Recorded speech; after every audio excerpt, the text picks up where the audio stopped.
Hold that pose!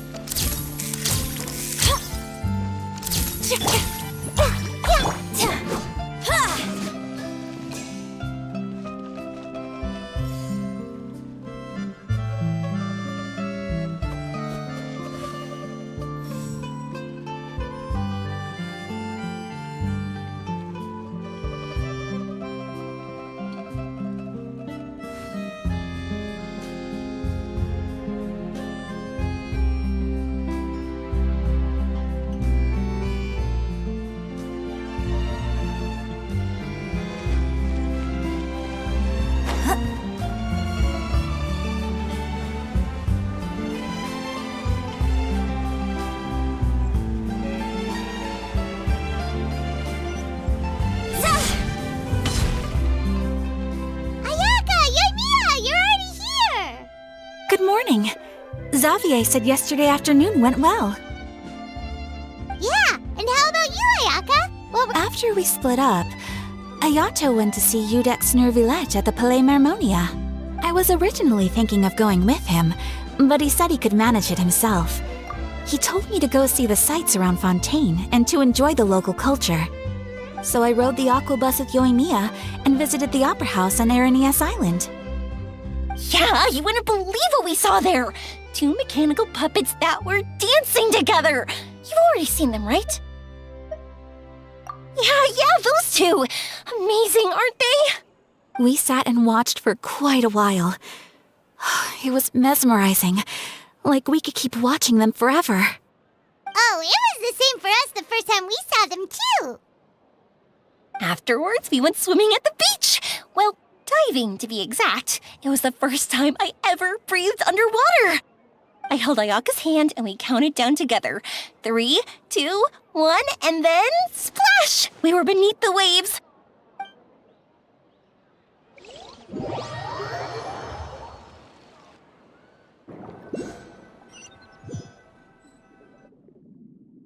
At first, I didn't dare to open my mouth. But once I couldn't hold my breath any longer, I decided to take a big breath in. Turns out the water wasn't as salty as I imagined. It didn't really taste like anything at all. Before I knew it, I was breathing like normal down there. It was an amazing feeling. Ayaka said I was too nervous and needed to loosen my grip. She got used to everything way faster than I did. I knew that the Traveler could do it, so I had no doubt we could do it too. That helped me feel at ease as soon as we dove in. The underwater world in Fontaine truly is beautiful. I love seeing the romaritime flowers blossoming underwater, like little candles lighting up the streets at night. Yeah, and there were so many creatures that we've never seen in Inazuma. Like those fish that shimmer like a sword blade. Whoosh! Oh, and those big fish that call when they see people. Ooh. Oh, you mean Hunter's Rays and Blubber Beasts. I just love the name Blubber Beast. Just wait till Pops and the others hear about this. They probably won't believe a word I say.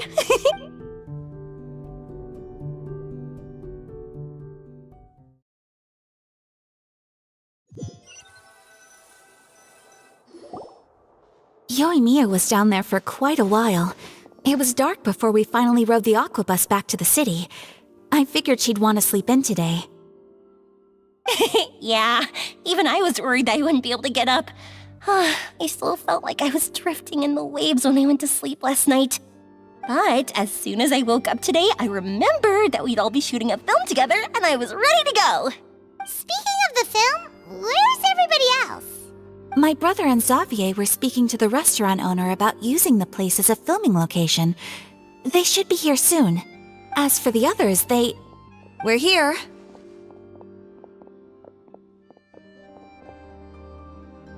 Please excuse my tardiness. I just finished the Special Patrol's 6-mile morning jog. Wait, 6 miles? I'm so tired. I heard you all chatting, so I decided to come down. I sure could use some of that endless energy everyone else has. Good morning, everyone. Morning.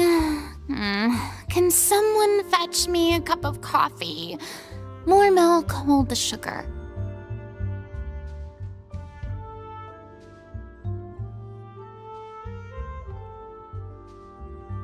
Sure, I'd be happy to do that for you. No, you can't go anywhere. Please, have a seat over here so I can get started on your makeup. Ugh, the last thing I want is coffee stains on my costumes. I can get the coffee. It's the perfect job for an assistant.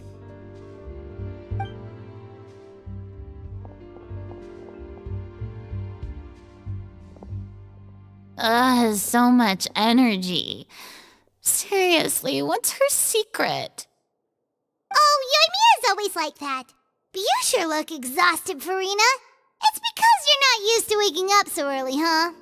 Of course not. I spent the whole night reading the novel from cover to cover, marking sections that either need to be omitted or adapted. Wow, Paimon didn't expect you to be so thorough. Well, I was the biggest star in all of Fontaine after all. It takes more than just a pretty face to earn a reputation like that. I know how to get serious when the situation calls for it. I went all out when I was acting as an Archon, so why wouldn't I do the same for my own life? Here's your coffee, Director Farina.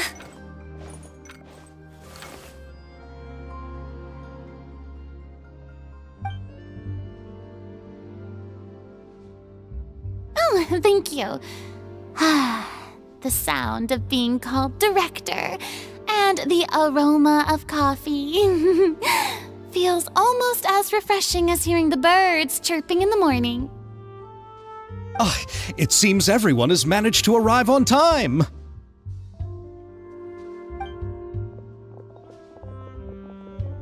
We've reached an agreement with the restaurant owner. We are free to use the second floor to shoot our film.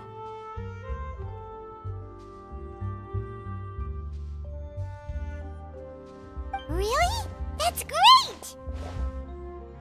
He is really looking forward to our film and hopes that providing his restaurant as a filming location will attract more customers. Well then, Mr. Xavier, I'll leave the rest to you. Okay, thanks. First, I'd like to introduce our new members. This is our prop manager, Veronique. She'll be in charge of all the film's props and items. And this is Bonneau, our lighting technician. He'll be in charge of lighting and illumination to set up each scene's atmosphere. Wow, sure feels like we have some real professionals joining the crew now. First of all, please allow me to first express my sincerest gratitude to everyone in the crew. When my investor informed me yesterday that he wouldn't be able to provide the funds, I really thought that this was the nail in the coffin for this film. I had no idea that I'd find so many people willing to help me on such short notice. Thank you. Thank you all from the bottom of my heart. No need to be so cordial, Mr. Xavier. We're all honored to be a part of this. Your works made a profound impression on me when I saw them back in Inazuma. I am sure that someday, this film will be remembered as a prime example of cultural exchange between Fontaine and Inazuma. Yes, the story is the reason I agreed to join. I can't bear to even imagine what this film would look like without the very best director. Anyway, I would like to make a promise to everyone that as the producer of this film, I'll do whatever I can to ensure that everything goes as smoothly as possible. This is not just my film. It also embodies the thoughts and feelings of every person here, as well as the endless effort we are about to pour into it. So, without further ado, the Two Musketeers will officially begin filming now! You may take it from here, Director Farina. All right, listen up, everyone. The first scene takes place when the two young musketeers are living at the Baron's home, still unaware of all that is about to happen to them. We'll need props and lighting to set the scene. Our lead actors can go get their makeup done, and extras, please take this time to go over your positions. Whoa, seems Farina's really kicking things into gear as the director. Is everyone clear? I don't want anyone traipsing around the set like umbrella finches. All right, cameras will start rolling as soon as the set is ready. Let's make a film that'll make some serious waves in Fontaine! Not the kind of waves that drown people. I mean, the good kind of waves. Seems like she's still a bit traumatized by that. Anyway, let's go see if there's anything we can do to help.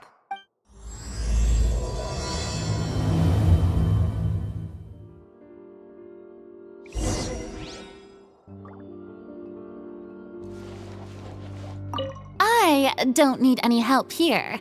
Why don't you try asking someone else?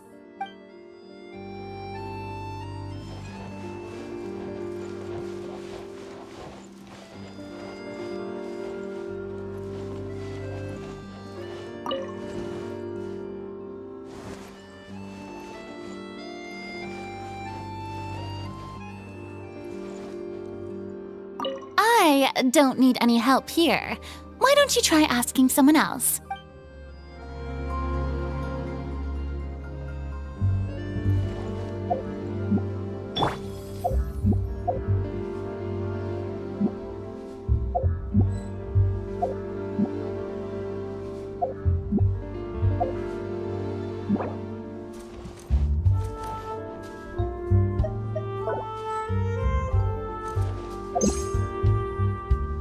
Smile!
So this is what a musket looks like.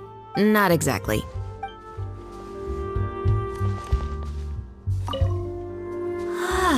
Not exactly.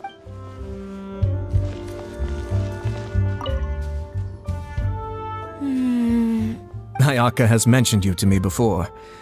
She said that you two were great friends when you were kids. No talking. I'm thinking about how to do your eyeshadow. Ah, yes. To help me really look the part. To achieve a more young and naive look for this scene. Are you saying the wrinkles around my eyes are too deep? You just have too much of a calculating look in your eyes. You sure don't mince your words. It seems you really haven't changed much. Quiet.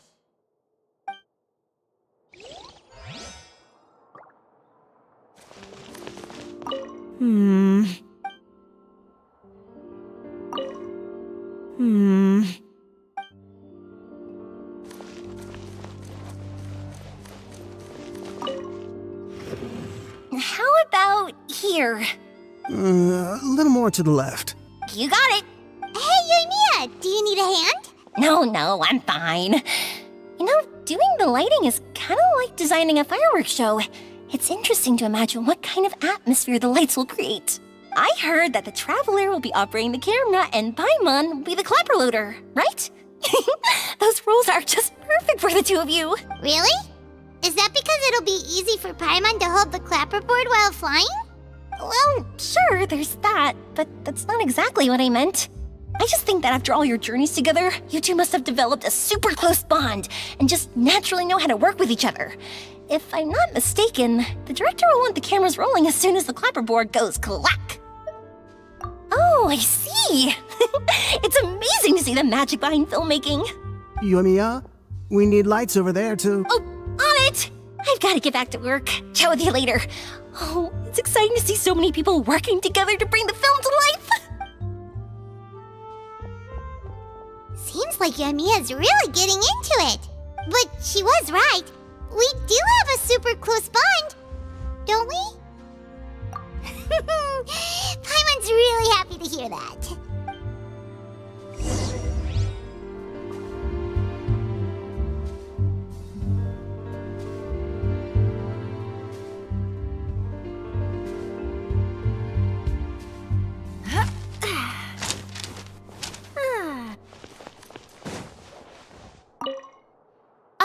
I don't need any help here. Why don't you try asking someone else?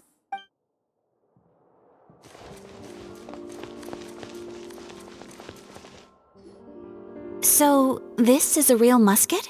No, it's just a prop weapon. Not bad. Have you seen a real musket before? Only in books and newspapers. I made this one based on the relative shape and proportions I saw in reference images. When we're filming, some special gunpowder will be applied around the muzzle, which will help create the flash and smoke effects of a real gun being fired.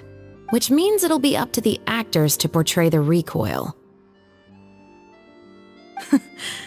That's right.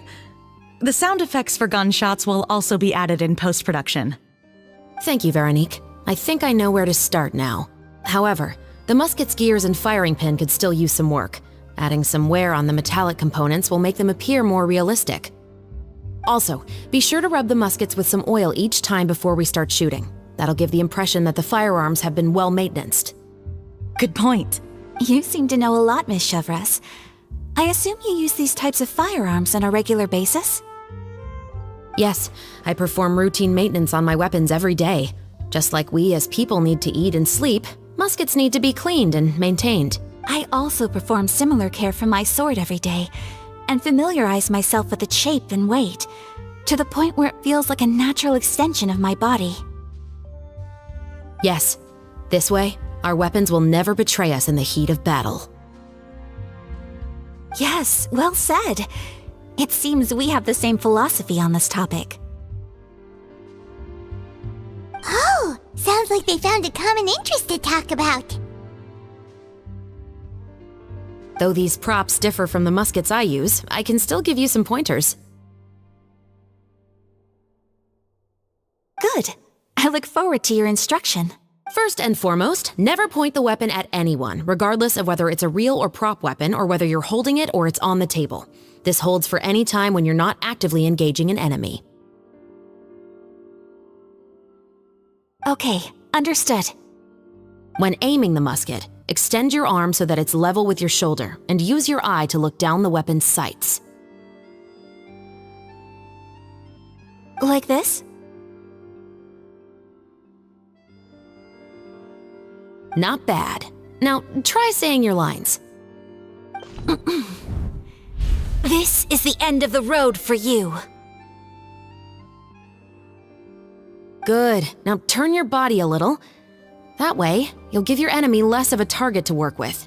And relax your shoulders. Here, allow me to demonstrate. This is the end of the road for you. Huh.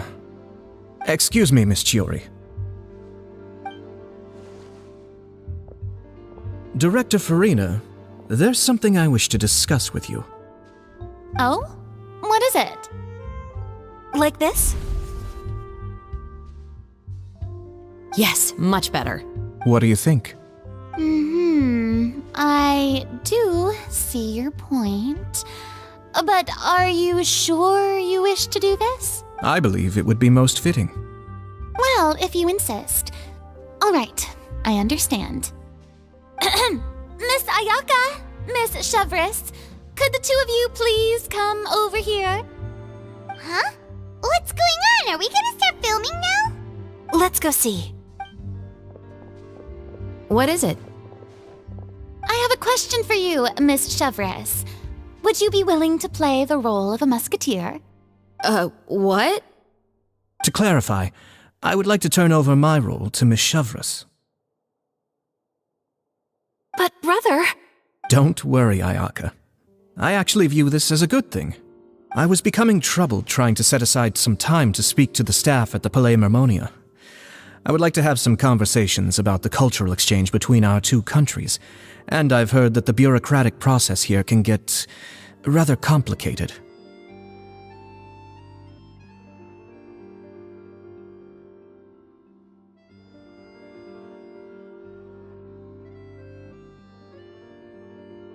Now, I will be able to focus on my work.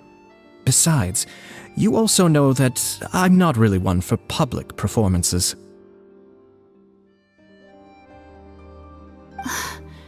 Are you really sure? From a director's point of view, I also felt like the relationship between the two musketeers in the original story could be improved.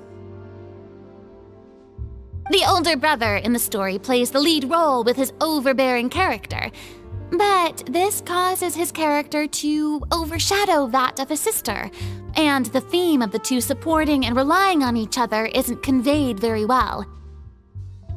But if we were to change the siblings to two sisters of a similar age, then that aspect of the story might come through more clearly. Also, I've seen you instructing Ayaka. That cold and dignified personality is exactly what we need for the older musketeer. Of course, even with all these insights, the decision should still be made by Miss Chevris. Chevros mentioned that she really likes the story, right? Paimon bets that she'll take the role. All right, I'll take the role. Good. It's decided then. I'll get started on making edits to the script. We'll also need to make some immediate adjustments to the lighting, props, and costumes. I have a feeling that our adaptation will be even better than the original story. You're doing a great favor for me, Miss Chevris. You have my gratitude. Don't mention it. I like this character, so if anything, I should be the one thanking you. Well, since my brother is the one who brought up the idea, I suppose there's no need to worry. Let's go, Miss Chevris. I look forward to working with you. Please, just call me Chevris. Seems like you're really going out of your way to solve the problem I was having with your makeup. Surely you jest, Chiori. I assure you that I was mostly motivated by a desire to spend more time on formal business. Oh, come on, you really think I'd buy that? According to what I've heard from Ayaka, her brother is someone who can juggle 10 different matters at the same time. I'm sure you have other reasons for backing out. Perhaps. Ayaka always said she wanted to go out and see more of the world, just like the Traveler. But I feel that she needs not only to see other nations, but also to make some different kinds of friends. I think it would be harder for her to make new connections with me constantly by her side. I would like to give her some space. Alright, go on, spoil her some more. Ayato, it's too bad you're stepping down from the role. Paimon really wanted to see you act as a musketeer. No need to poke fun at me. I'd wager that you also felt that I wasn't the best candidate for the role. It's a little hard for Paimon to imagine you saying those lines. Yes, I've made an appointment to meet some people from the Palais Mermonia. Now, I will have some more time to prepare. Traveler, get the camera ready. Paimon, get the clapperboard. Actors, to your positions. We're about to start shooting the first scene. Go on now. And please take good care of Ayaka. Yep, don't worry. Thank you. I look forward to seeing the film when it's finished.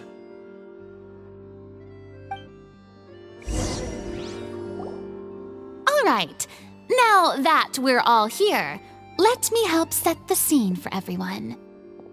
The first scene takes place when our two main characters are still living at the Baron's estate. They've been ostracized and verbally abused by others in the household, but they still have no idea why. We want to capture how naive and innocent they are despite their pain. Chevris will be playing the role of the older sister, Tulip, and Ayaka will be the younger sister, Iris. Be sure to get close-ups of the main characters at the right moment. Silence on the set! Lights! Camera! Action! Let's go! Tulip, Mother's been out for quite a while now. Perhaps she went to pick some flowers on the way home. You know how she loves flowers. Iris, Tulip! I'm home! Mother! You were out for so long, we were beginning to worry about you. I'm sorry, but I'm back now, safe and sound. Here, I brought your favorite treat, apple turnovers. Mother, what are those bruises on your hand?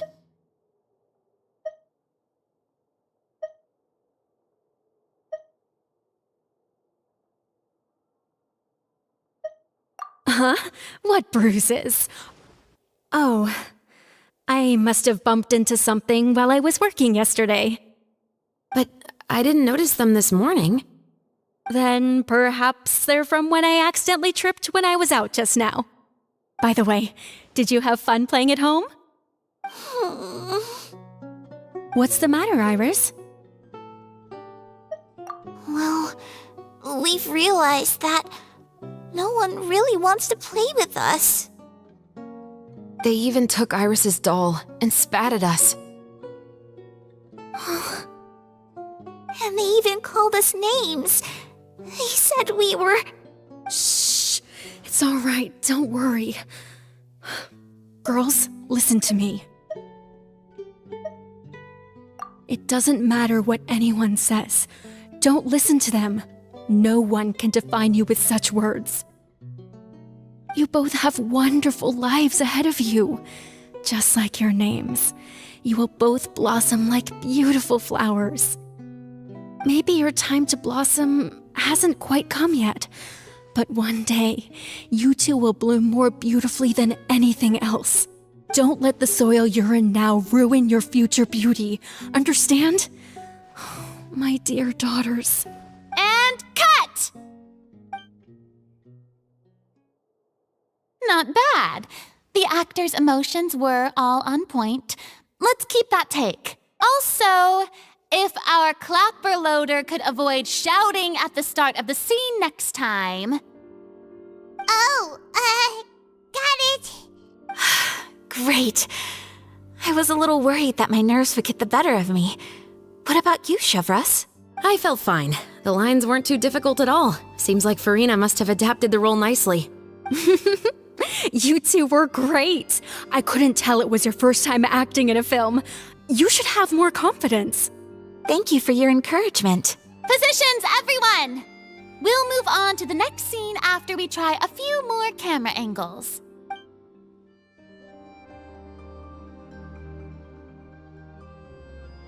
This scene is when our two characters return home, only to discover their mother has been murdered. Ready? Lights! Camera! Action! Mother, we're back. Mother?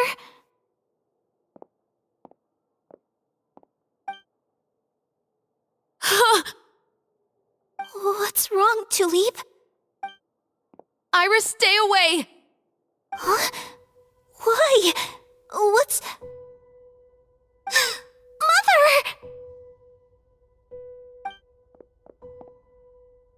Mother... She's...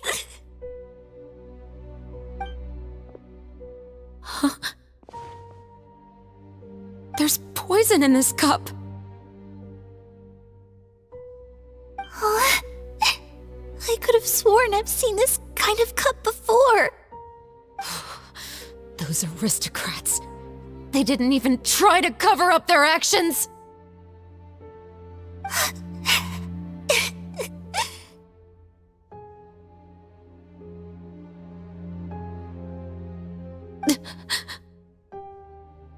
Iris, we need to leave this place. Leave? But now that Mother is gone, where can we even go? Anywhere. All I know is that we can't stay in this house. But are we just going to let them get away with this? We'll have our revenge, I promise you. Just not right now.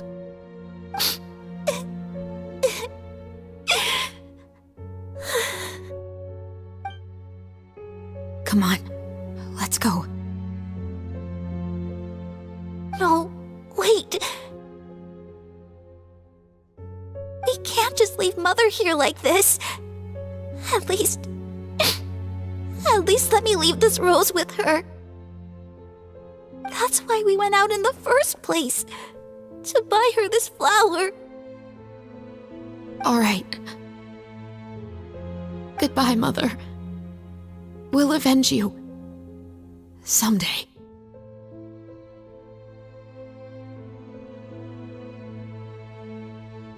And cut! Beautiful! Great performance! Oh my, you're so amazing, Ayaka! And were those real tears I saw? How did you do it? I was surprised too. Thank you for the kind compliments. Actually, as soon as Director Farina said action, I told myself not to think about anything. I just felt the weight of the moment and became the character. It's quite similar to practicing the art of the sword. You clear your mind and focus only on what's happening in front of you. Ayaka's performance was amazing. Have I discovered an acting prodigy? Pipe down, everyone! We need to move on to the next scene!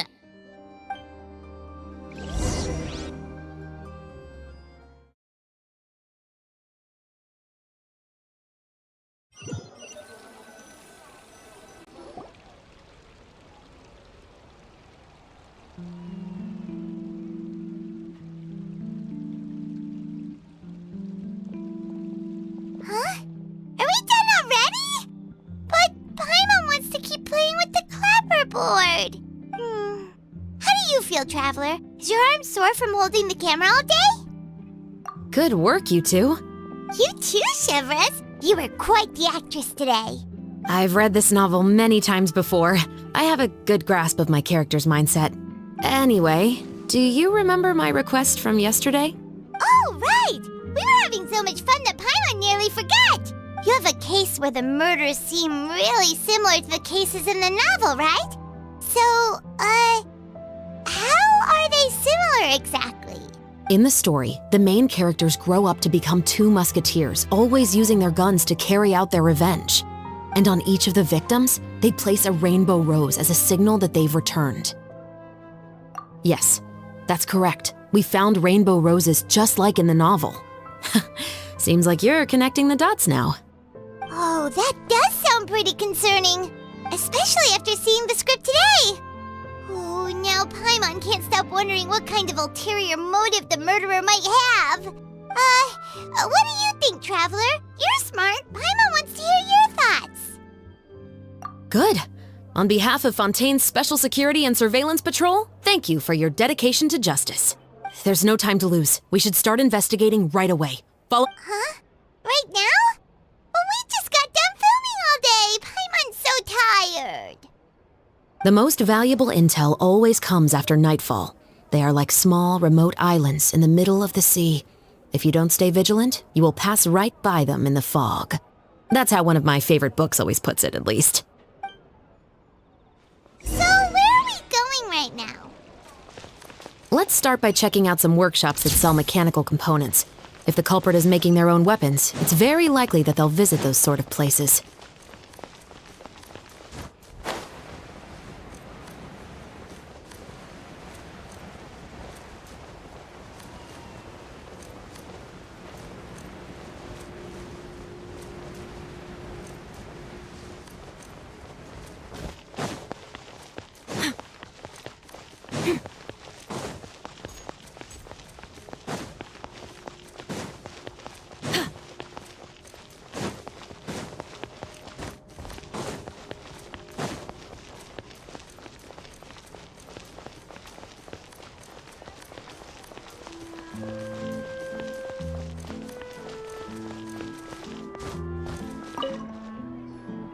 Welcome to Le Show's Clockwork Workshop. How can I help you?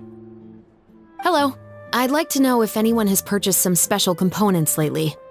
Special components? Sorry, could you be more specific? I mean the kind of components that aren't typically used for clockwork toys, but for firearms. Huh? For firearms? No, we don't sell those sort of things here. Don't misunderstand. I'm not here to cause any trouble. We are merely investigating a case, and we're hoping that you could cooperate. Well, to be completely honest, I'm not even sure what kind of components that would entail. Has anyone ever purchased components here as an individual rather than on behalf of an organization? We have a lot of customers who buy toys, but those who buy components are all regular customers who buy in bulk on behalf of their organization. Is that so? I understand. Thank you for your cooperation. You're welcome. It's the least I can do.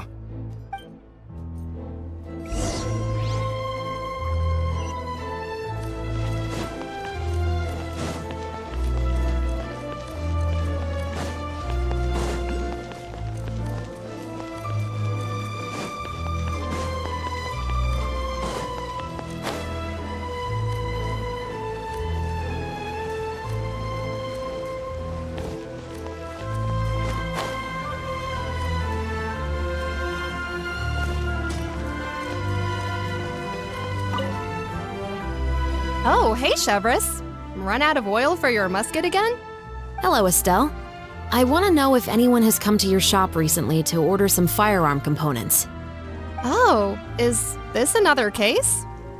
Let me think. I don't think so.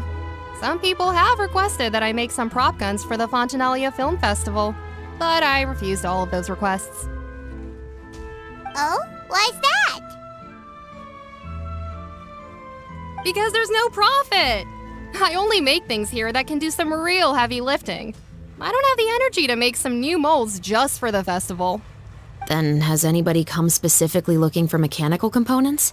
Well, I usually sell off my scrap to the Fleuve Cendre. I don't typically give them to one specific person. I understand. Thanks for your cooperation. Don't mention it. Always happy to have the Musketeers' patronage. Seems like we haven't found any leads to go off yet. Yeah, unfortunately. All right, let's head to Fleuve Cendre next. Huh? Are you sure? People might not be so thrilled to see the captain of the special patrol there. You think so, huh? Then I guess you don't know. Huh? Know what? That I grew up in Fleuve Cendre.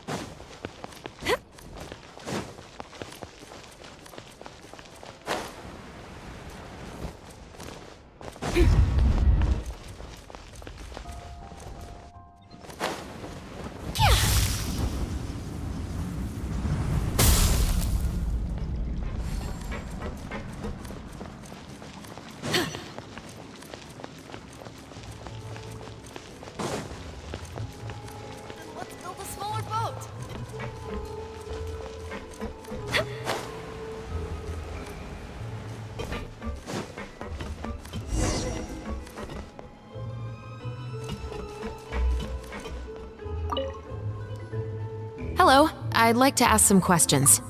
I don't know anything. Don't worry, I'm not here to arrest anybody. You say that now. It's the truth. Here, take this as my guarantee. Wait, did Paimon just see what she thinks she saw? Is the captain of the special patrol bribing a citizen? Seems you're different from the other guards. What do you want to know? Have you heard anything related to muskets in Fleuve Cendre lately? Anything at all? Muskets, huh?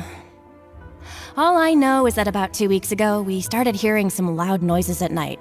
So loud that it's been waking me up. Were they gunshots? Possibly. It's hard to tell around here. Someone's house collapsing, a pipe exploding somewhere, it's all the same. but the noises I'm talking about definitely happened after I fell asleep. Do you know where the noises were coming from? I don't remember clearly. Is it that you don't remember, or that you need to think about it some more? You tell me. Then please, think about it some more. She's giving her even more Mora! The noises came from the end of the Southern Waterway. I came out and had a look for myself when I wasn't sleeping well, but I didn't dare get too close. That's all I know. All right, I'll take your word for it. Thanks for the pâte de fruits.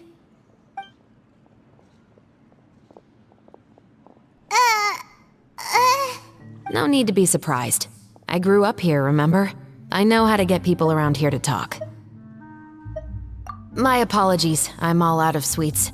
Though I do have some other tempting snacks in my custody. Fries, fried chicken, and even onion rings.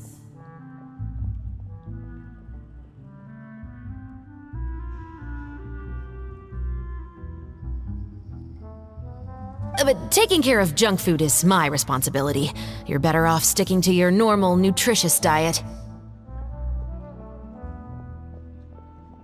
Now then, let's keep going.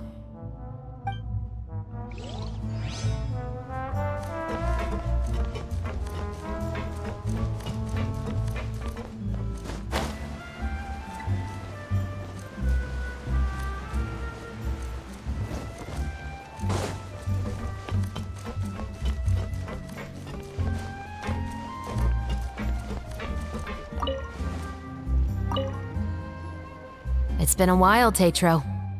Please, just get on with your request. I want to know if you've heard anybody talking about muskets lately. Information isn't free, you know. I've heard that bandits have been extremely active in the countryside recently, and they've been affecting the delivery of goods to Poisson. I can allocate some more manpower to help out with that problem. What do you say? You're still as helpful as ever. One of our men got drunk at dinner about a month ago and lost his gun. 3 days later, it turned up in the corner here. What's weird about that? He just forgot where he put it, right? This is Fleuve Cendre, my friend. Anything of value left in the tavern won't ever make it to the next day. But that gun turned out to be an exception. It didn't get any new wear and tear on it, and didn't even appear to have been fired. We were quite mystified as to what could have happened. I suspect it came back because the weapon was already known to the guards. You mean, a criminal was afraid the Marechaussee Phantom would use the shot marks to track them down? Maybe. But if that's the case, the culprit really took great care to avoid getting caught. I didn't say anything about a criminal. In Fleuve Cendre, knowing who was killed is as easy as knowing what clothes you're wearing today. It's the guy living in the east side, isn't it? I've never liked him. Every time he's here, he just orders a drink and sits there with a nasty look in his eyes. So, who was the one who lost the gun in the first place? Don't bother. Even if you ask, he wouldn't admit to owning a gun to some strangers. Not to mention the captain of the Special Security and Surveillance Patrol. He's right. I know you grew up here, Chevres. Even though you're on good terms with the Spina, you've still been gone too long.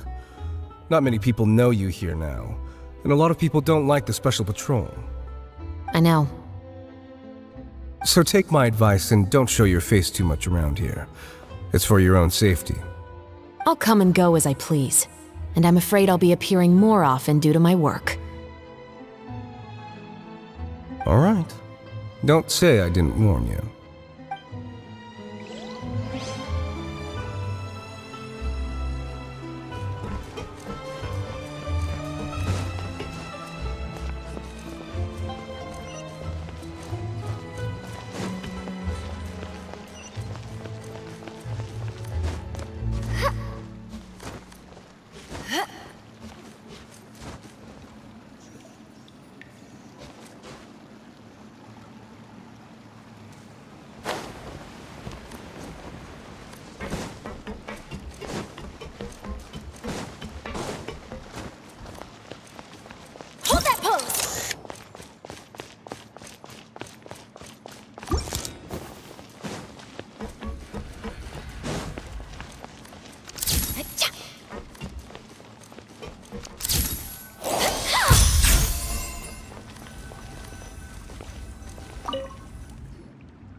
Some liquor bottles?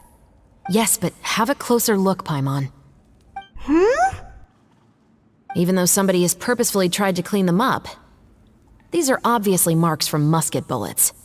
In other words, someone was here trying to improve their shot. They were using the barrels and bottles for target practice. Could it have been the killer? Your guess is as good as mine. Although many people at Fleuve Cendres own guns, few hide the fact from others.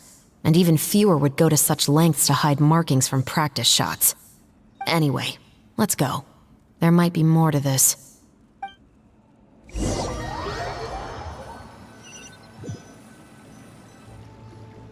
Seems like that's all we'll be able to uncover for today. Paimon feels like we managed to learn a lot more here than up on the surface. Yes. Assuming that everything we found is indeed connected to our suspect, then their timeline was probably something like this.